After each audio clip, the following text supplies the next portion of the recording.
So, hello, welcome. This is Erica Glessing. You're joining me for the Erica Glessing Show, where you receive 8 minutes of daily inspiration for entrepreneurs and light workers.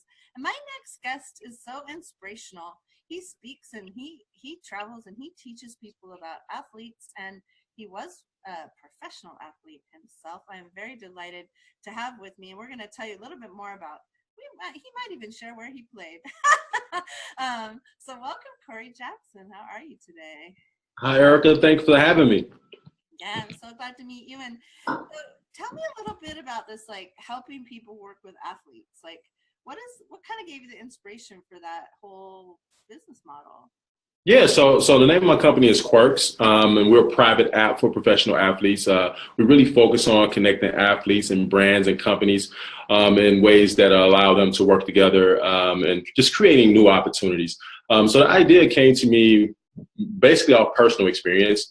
It's so difficult to find just real opportunities that make sense most of the time for us as athletes. We get bombarded with a lot of different type of suggestions and just ideas and things like that. And so I wanted to make sure that we can have a process that connect athletes to real opportunities that's going to allow them to be able to thrive and grow, just from an entrepreneurial perspective as well. You know, And so that's where it came from. straight out, I did this thing one time. It totally reminds me of that, and I called it Jobs for Busy Moms. And it was when my kids were really little, and I understood all these people put these big carrots of work from home. And Hmm. a lot of them will pay us $99 a month, and then you can get this, and then if you do that, then you can maybe get money. Right, right. It was like so many of the things that were presented to moms to work from home were really about making that company money. Like Oh yeah, they weren't about like really something that someone could do and make money from it. So it seems like yeah, real a thing opportunity. there, Yeah. yeah, where you like, okay, this is the offer. How fair is that? You know, how well does that respect the athlete, right? Like, how does it take Yeah. their needs into account?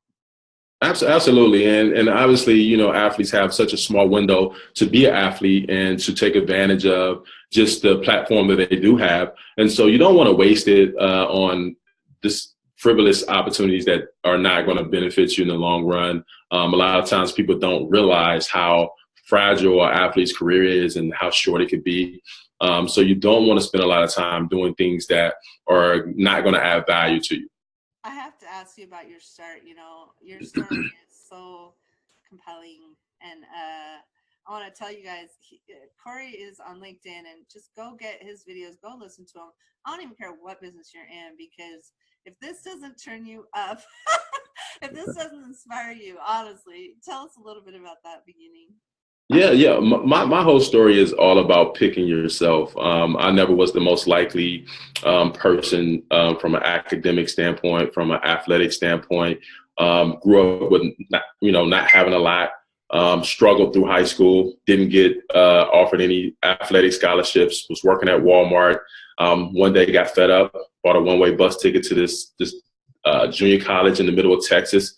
Wasn't didn't enroll in the school, wasn't applied to the school, didn't know anyone at the school. Oh my Just goodness. hopped on a bus, 2 day bus ride, showed up, told the basketball coach I wanted to play basketball. Fortunately he let me come into the gym. I dunked on 3 guys, and he said, "Hey, you on the team? You don't have anything to worry about."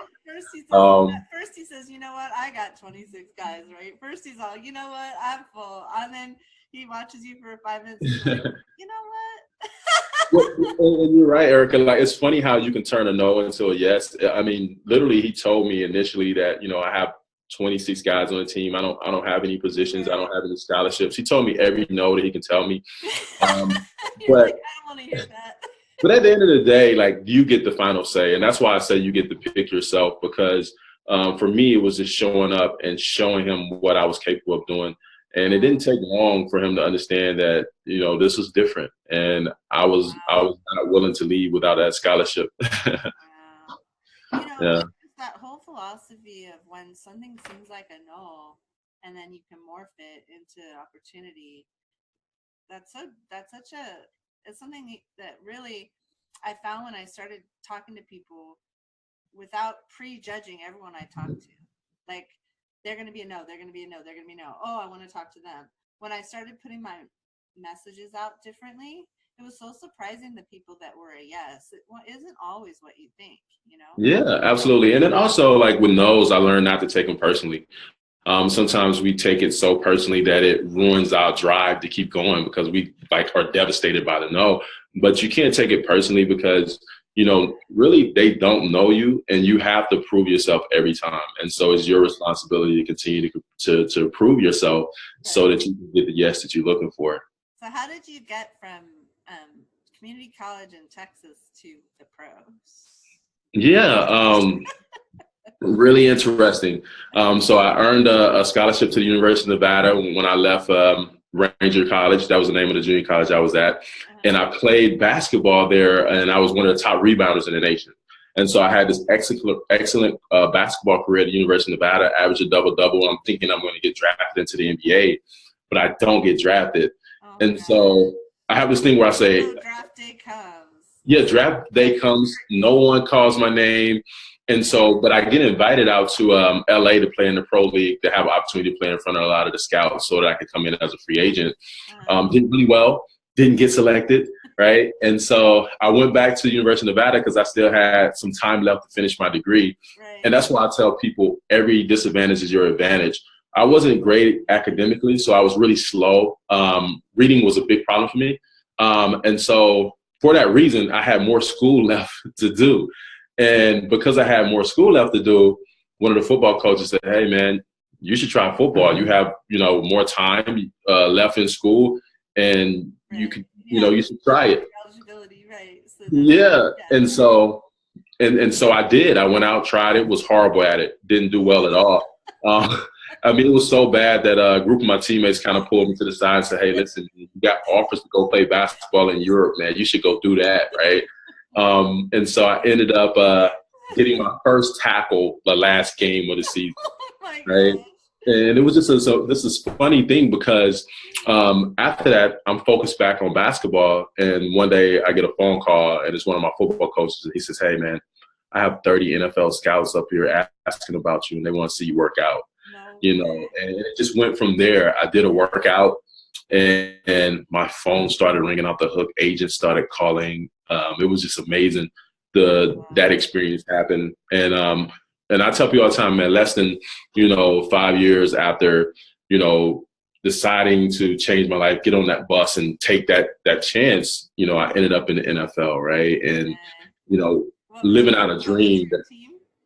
I'm sorry? Tell me your team. Yeah, so the first team I signed with was the Cleveland Browns. I know, it's right in the wall behind you. They probably could see like the big jersey in the background. I love the movie Draft Day. Yeah, and so I went there. Phenomenal experience. Obviously, it wasn't as great in the fact that we wasn't winning much, but it was just a phenomenal experience to become a pro athlete. And then from there, I ended up signing with the Denver Broncos, which was a phenomenal experience as well.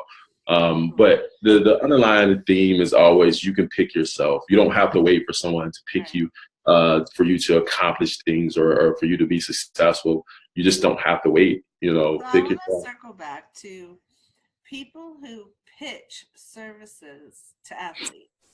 So let's say one of my listeners does, healing work for trauma injuries or something, right?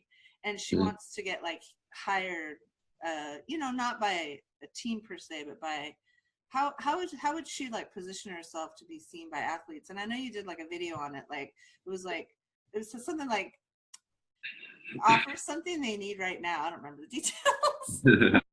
Yeah. I could tell you exactly. So you have to bring an opportunity or something that they need, right? And it's going to solve an immediate problem. And so typically if you want to work with an athlete, you want to address something that's urgent for them, something that is immediate, which what that does is you get their ears now, right? They want to listen because they know this is urgent.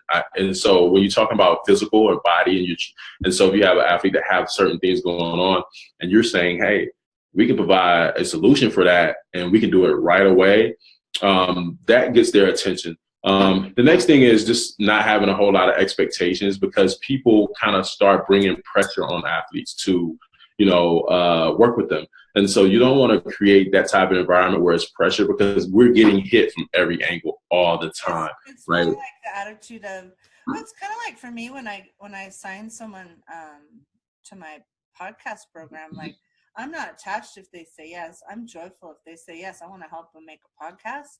But if they say no, I don't. You know what? Even if someone chooses a different way of getting a podcast, if I wanted to serve the services but didn't get picked, you know what? I'm still gonna promote it. Like I'm still gonna be like, hey, good job. I'm so glad you're expressing your voice. Right.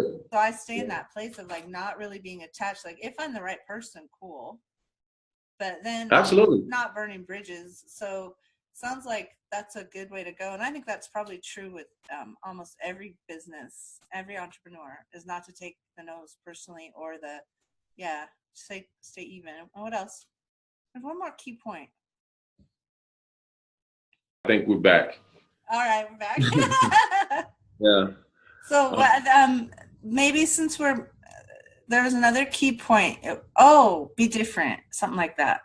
Tell a different story, right? And this is for any type of business venture or endeavor you're trying to do. People get tired of hearing the same things over and over and over again. It comes off as disingenuous and not authentic. So you want to tell a different story. You want to give it to them in a more creative way, a unique way, something that captures their imagination. Right. So we're getting close to the edge. So how do people find you besides on LinkedIn, which by the way, you should go to his Corey Jackson on LinkedIn and just go listen to some of his videos, because that's definitely. Where else can we find you? But check out Quirks.com, and that's QWERKZ, Quirks.com, and that's where you can kind of learn more about Quirks and what we do and how we work with athletes and brands alike. And then also you can find Quirks on IG, it's Quirks app on Instagram, as well as Twitter. The same thing, Quirks app. Okay, I love Twitter. I'm on Twitter. Yeah. I have to start following you. Yeah, definitely follow me, and I'll follow you back. And all of you guys, if you follow me, I definitely follow you back. I love to be inspired. I love to be around entrepreneurs. So Awesome. I look forward to connecting with all of you. Thank you.